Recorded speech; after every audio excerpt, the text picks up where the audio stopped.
நண்பர்களே, அப்படி நான் பண்ண தப்ப நீங்கள் யாரும் பண்ணிடாதீங்க. இந்த மாதிரிலாம் ஃபிஷிங் போகிறீங்கன்னா பார்த்து பத்திரமா போடுங்க. 4000 ரீலு தண்ணியில் விழுந்துருச்சு. சப்போஸ் அந்த மாதிரி தண்ணியில் விழுந்துருச்சுன்னா என்ன பண்ணணும்னு சொல்லிட்டு இந்த வீடியோவில் நான் போட்டிருக்கேன். அப்படியே ஃபாலோ பண்ணிக்கங்க.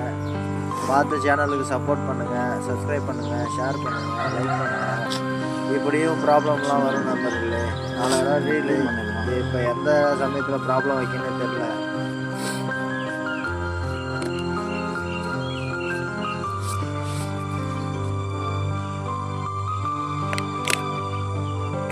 அப்படியே ஃபுல்லாக ரிமூவ் பண்ணிவிட்டு தண்ணி இல்லாத அளவுக்கு நல்லா தட்டி அதில் இருக்கிற தண்ணி எல்லாத்தையும் முடிஞ்ச அளவுக்கு எடுக்க பாருங்கள்.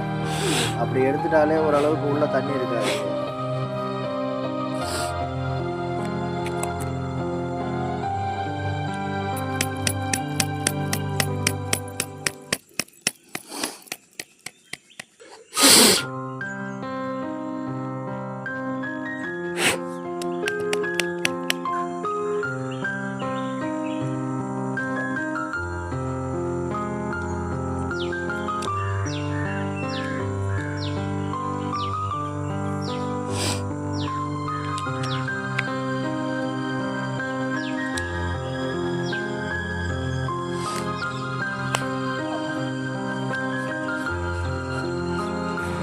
அப்படி எடுத்து முடிச்சுட்டு திரும்பியும் காசு பண்ணி பார்த்தேன். நல்லா ஃப்ரீயாக தான் போகுது, எந்த ப்ராப்ளமும் இல்லை.